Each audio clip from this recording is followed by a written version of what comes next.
अस्सलाम वालेकुम दोस्तों, मैं हूं ज़ुहैब शेख और आज नया टॉपिक लेके आया हूं। बेगानी शादी में अब्दुल्ला दीवाना। हाँ, भारत की ही मैं बात कर रहा हूं। तस्वीरें ये बताती हैं कि आग दोनों तरफ है, लड़ाई दोनों तरफ है, जंग दोनों तरफ हुई है, मगर मगर मगर लाशें ये बताती हैं कि ज़्यादा नुकसान और गहरा नुकसान भारत का हुआ है। खैर, अर्नब गोस्वामी को भी अपनी औकात अब याद आ ही गई होगी। जिस बाप से लेके खाता है उसी के ख़िलाफ़ भौंकना शुरू कर दिया उसने। चलो कोई बात नहीं, इनकी खसलत में अगर ऐसे है तो ऐसे सही। खैर, बात ये है कि इस वक्त कशीदगी जो है वो अभी तक थमी नहीं है। सैटेलाइट फुटेज जारी की गई है उस चैनल की तरफ से, देखा भी गया है। जो लद्दाख का मुकाम है वहाँ पर इंडिया की साइड से 30 से 40 ट्रक और चाइना की साइड से 100 से 150 ट्रक जो हैं वो नज़र आ रहे हैं। 40 फ़ौजी भी मरवा दिए और चाइनीज़ फ़ौज को दाद भी देनी चाहिए कि एक भी गोली खाए बगैर, एक भी बंदा मरवाए बगैर, ज़रा सा नुकसान कराए बगैर उन्होंने 40 फ़ौजी इंडिया के मार दिए और उसके साथ साथ उनके कुछ अफसरान को कैद कर लिया गया, जिसमें बड़े बड़े अफसर उनके शामिल थे। और फिर 3 दिनों तक कशीदगी ये रही। मोदी सरकार और उनके जो चीफ़ ऑफ आर्मी स्टाफ हैं वो मुख्तलिफ़ मुल्कों के, यूरोपीय यूनियन, इंग्लैंड, ये वो पता नहीं कहाँ कहाँ गए और उनके तरले में थे, फ़ोन कॉल्स, ख़त, और फिर उनको जवाब में क्या मिला कि नहीं, हम कुछ नहीं कर सकते। ये है इंडिया की औकात। खैर, अब तो उसको याद आ ही गई होगी, समझ आ ही गई होगी कि उनकी औकात क्या है। बात इस वक्त ये है कि इंडिया जो है पाकिस्तान के ख़िलाफ़ भी उसने जेट इकट्ठे कर लिए, चाइना के ख़िलाफ़ भी अब वो कर रहे हैं। 33 लड़ाका तैयारे वो रूस से ख़रीद रहे। 5,000 करोड़ तक के ये डील हुई है जब से ये लद्दाख का मामला सामने आया है। उन्होंने ख़रीदने के अमल में तेज़ी ज़रा कर दी है। दूसरी जानिब फ़्रांस से भी 26-27 इन्होंने लड़ाका जेट जो है वो ख़रीदने हैं, जो 4 जुलाई के आखिर तक इनको मिल जाएंगे।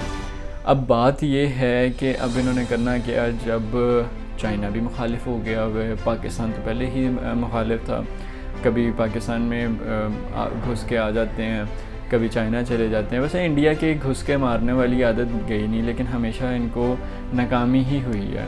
मतलब फेलियर और फिर फेलियर, ट्राई अगेन वाली कहानी ही नहीं, हमेशा ही फेलियर। और अब बात यह है कि जब भी ये इन्होंने घुस के मारा है किसी मुल्क में, जैसे पाकिस्तान में आ गए थे तो टी वॉज फैंटास्टिक के नारे लगाए गए, इसी तरह अब चाइना चले गए तो अब वहाँ पे सूप वॉज फैंटास्टिक, इसके भी नारे अब लगेंगे। खैर, मेरे ख्याल से वो सूप ही पीने गए थे, जितनी ठंड थी चाइना में और उस एरिया में, तो वो मेरे ख्याल से चाइना में सूप पीने गए होंगे।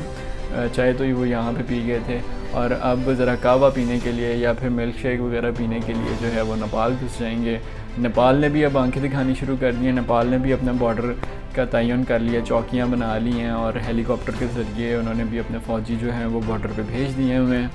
खैर, अब मुझे नहीं समझ आ रही भारत की क्या कितनी जंगें लड़ेगा पाकिस्तान के ख़िलाफ़, इंडिया उसके चाइना के ख़िलाफ़। नेपाल भी आंखें दिखा रहा है और उसके अंदर की अपनी इंटरनल स्टेट मैटर्स में अगर उसका देखा जाए तो जो इंडियन पंजाबी हैं वो खालिस्तान बनाने के पीछे पड़े हुए हैं, मुसलमान जो हैं वो वहाँ पे पेस्ट ऑफ हुए हैं, वो इनसे तंग हैं। मुझे लगता है कि मोदी को जो बद्दुआ लगी है वो खालिस्तान कश्मीरियों की बद्दुआ लगी है और मोदी साहब को भी अब पता चल गया, अब मोदी सरकार पूरी को पता चल गया है कि अब उनकी जो फ़ौज है वो किसी का मुकाबला करने के उस मरहले में नहीं है। हाँ, ये सिर्फ एक काम कर सकती है, ये निहत्ते कश्मीरियों पे जुल्म कर सकती है।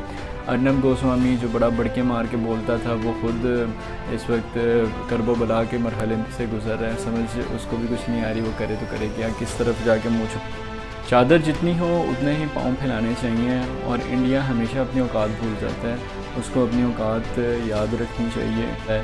कभी पाकिस्तान में घुस आता है, कभी चाइना में घुस गया, नेपाल में अब घुसना चाहेगा। शायद मैं गलत हूँ, नेपाल में ना जाए, लेकिन नेपालियों ने अब इसको नहीं आने देना। बात यह है कि नेपाल के साथ जो इनके दोस्ती का मुआहदा हुआ था उसमें भी बड़ी कशीदगी, क्योंकि भारत का बिहेवियर हमेशा अपने दोस्तों के साथ भी गलत रहा है, अपने दुश्मनों के साथ तो वो वैसे ही पाकिस्तान ने स्टेप किया था फ्रेंडशिप का तो मकार भारत ने क्या किया, उसको झुटला दिया। अजीबोगरीब ख़बरें ये फैलाना कि हमने पाकिस्तान में इतने बंदे मार दिए, इतने बंदे मार, भैया आपके अपने त्यारे हम लोगों ने गिरा दिए, फिर कभी आप हमारे कबूतर से डर जाते हैं, पता नहीं क्या क्या चीज़ आप करना चाहते हैं। तो मोदी साहब ज़रा बच जाएँ, आपके लिए ही सजेशन है। और अर्नब गोस्वामी के लिए सजेशन है कि भाईजान भाईजान भाईजान भाईजान कुछ सोच लिया करो, बोलन तो पहले कुछ वेख लिया करो, कौन स्पॉन्सर कर रहा है तैनू, वेख लिया करो। थैंक यू सो मच, अल्लाह हाफिज़।